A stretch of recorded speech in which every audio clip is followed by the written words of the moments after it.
Okay, so question 27. It says, line L1 is given by the equation y equals a half x minus 7. Okay, so we basically have line 1, or L1, is given with the equation y equals a half x, is it minus 7?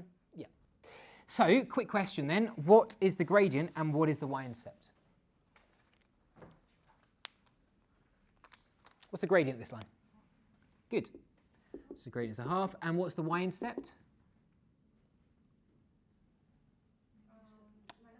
It's negative 7, right? You're happy it's just in the form y equals mx plus c. Okay, so your m is the number in front of the x in this case, so it's a half. And the c, well, it's going to be plus negative 7, so the c has to be negative 7. Does that make sense to everyone? Good, excellent. Okay, so we have 2 points which we know lie on line L1. Okay, we have A, which is the coordinates 4 and P. Okay, now all I want you to read from that is, oh my goodness, you know, it's got P involved. All I want you to read from that is we don't know what the y coordinate is. Okay, so it's just 4 something. That's what we need to find. Okay, and likewise for B, we have the point Q negative 4.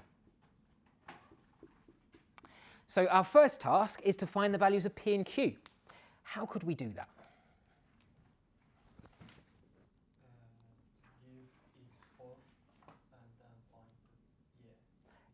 Absolutely right. Yeah. So you remember that what this equation means is it says, how do we link together all of the x and y coordinates which lie on my line? Is that okay?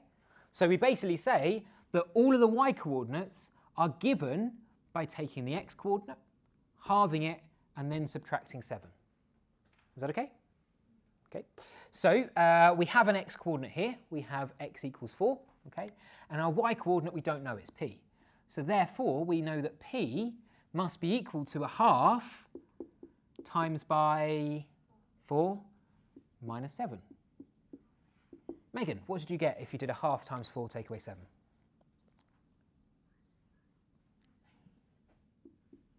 Yes, negative 5. Okay, so we found P. Okay. Similar kind of thing for this one, to find Q, except in this case we don't know what the Q is, but we do know what the Y is. So we can say that negative 4 is our y, and that's equal to a half multiplied by our x coordinate, which is q, take away 7. Okay, a little bit more awkward to solve, but not impossible. What's the first thing we're going to do? How could we solve this equation here? York, what do you reckon?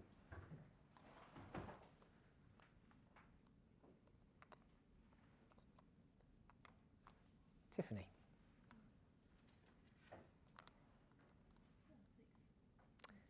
Okay, good. So how did you get there?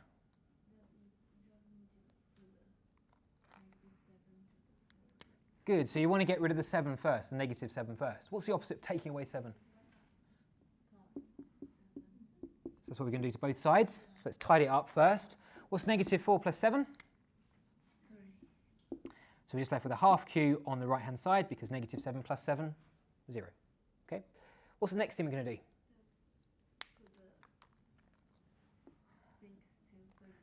So you're going to times both sides by 2 because the opposite of halving something or dividing something by 2 is multiplying by 2. You happy with that? Okay, so 3 times 2 is 6, and a half times 2 is, well, 1. So we have q equals 6. All good? No issues there? Okay, good. Okay, fine. Let's have a look at part 2 then. So we have m is the midpoint of these two. So we basically now know that A, in fact, let's make a quick sketch of this. We know that A is over here somewhere. So if I draw my coordinate grid in, we know that A is at 4, negative 5. So A is 4, negative 5. Okay, and B is at 6, that's Q, negative 4. So 6 across and negative 4 down, so we're about there.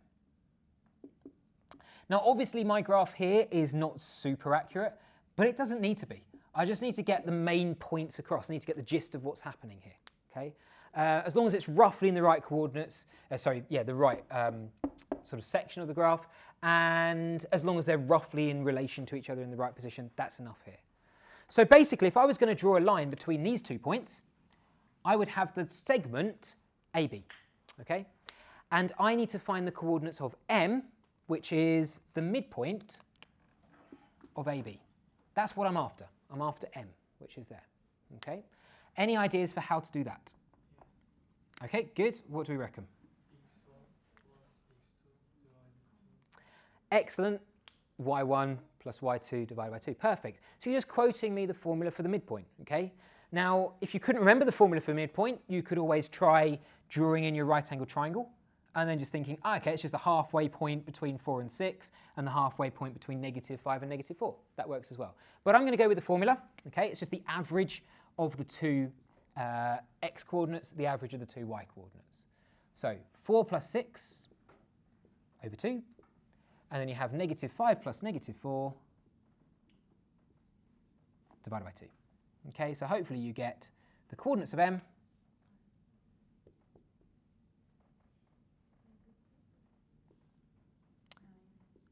I'm fine to leave it -9 over 2. You could leave it as 4.5 if you wish. Okay, so that's now my coordinates over M over here. Are there any questions about that? Is that all good? Excellent. Okay, now read question or part 3. So line L2, okay, so remember this was talking about line L1. We're now talking about a new line, L2, okay? It passes through M, passes through this point here, and it's perpendicular to L1. So in other words, L1 is this line in blue, okay? That's L1. L2 is the line perpendicular to this line and passing through M. So are you happy that L2 is going to look something like this? Happy with that? That's L2.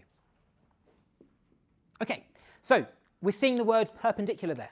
Reading the word perpendicular. What are we immediately thinking? If it's perpendicular, it's at 90 degrees, right? And we're thinking, okay, I know a relationship between perpendicular lines. What's the relationship?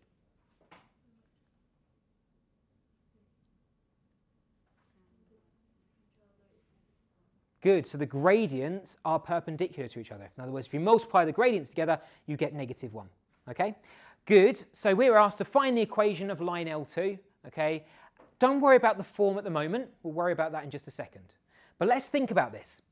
L2 is a straight line. What 2 pieces of information do we need to find the equation of a straight line?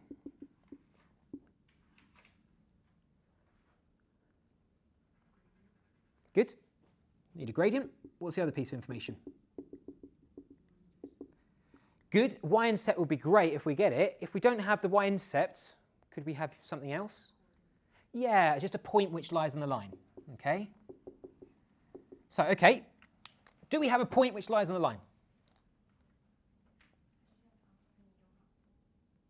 Do we have a point which lies on line L2? Good. We have M, right? We just worked that out. You're happy M lies on L2. Yes, it lies on L1 as well, but it also lies on L2. We just need a point which lies on the line. Is that clear?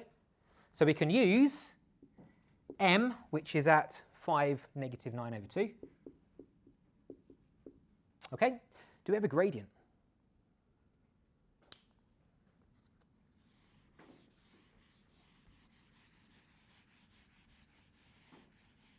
Do we have a gradient?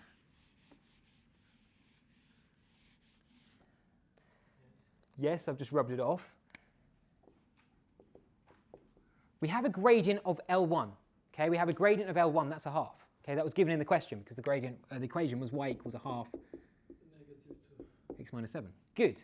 So because the gradients of perpendicular lines are negative reciprocals of each other, the gradient of the line which we want is going to be -2 over 1 or just -2. Is that okay? Yeah, good. Can somebody finish this off for me? How are we going to find the equation?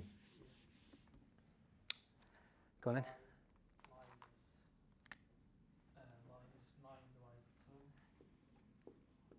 Good.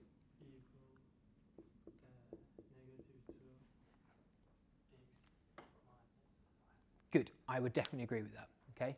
So you're using this version of the formula. Okay. If you've gone ahead and used this version, you'll also get the same answer. It doesn't matter which. Now I showed you an example of using this version on Friday, so I'm just going to show you an example of using this one as well. Okay? You're happy this just comes from the formula for gradient. Change in y divided by change in x. Okay? Good. Okay, so do we have a y? Yes, we do. We have negative 9 over 2. So we'd say, okay, y take away y1, which is negative 9 over 2. You're dead right. Two negatives make a positive. Equals m, which we've just said is negative 2, times by x minus x1, so x minus 5. Okay?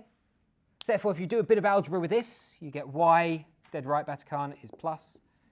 9 over 2, take the negatives, make a plus. Equals, if we expand this out, what do we get?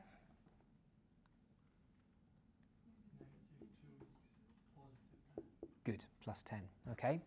Now, just pause for a second. Ordinarily, I would take this negative 9 over 2, stick it on this side, and then I have it in the form y equals mx plus c. Really useful. But have a look at the question. We are being asked to leave it in the form ax plus by plus c equals 0. Okay. Now, don't worry about this. This is just another form which we could write our straight line in. Okay. Basically, a, b, and c, it says in the question, in fact, are integers. Okay, so they're integers. So what do you notice about this version of the formula? What's the first thing you notice? What's it equal to? What's it equal to? 0. So let's stick the 0, let's stick everything on the same side, then we've got it equal to 0. So I'm going to take him on that side and him on that side. So what do I get if I do that? Excellent. You happy with that? You've added 2x to both sides, you've taken away 10. All right? Okay, now, what's 9 over 2 take away 10?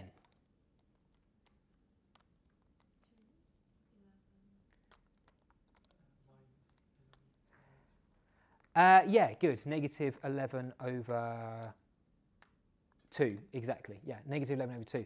Now, if you have a look at the question, it says that a, b, and c have to be integers, okay, which means that we're not allowed any fractions.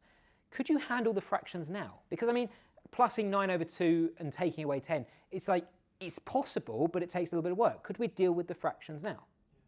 What could we do? Exactly, multiply everything by 2. So if we multiply y by 2, we get 2y. If we multiply positive 9 over 2 by 2, what do we get? Just 9. If we multiply 2x by 2, negative 10 by 2, 0 by 2, still 0. Okay, you're happy? These two equations are exactly the same. Okay, good. And then we can just tidy this up. This looks a little bit easier. So we've got 2y plus 4x, negative 20 plus 9. Yeah. And we don't have to do anything else because let's check. Is it equal to 0? Tick. Is every number in here an integer? Whole number? Yes. Tick. We're good. We're finished. Happy with that? So if it says leave your answer in that form, don't run a mile, like it's really easy. It's just basically asking for you in a very particular way.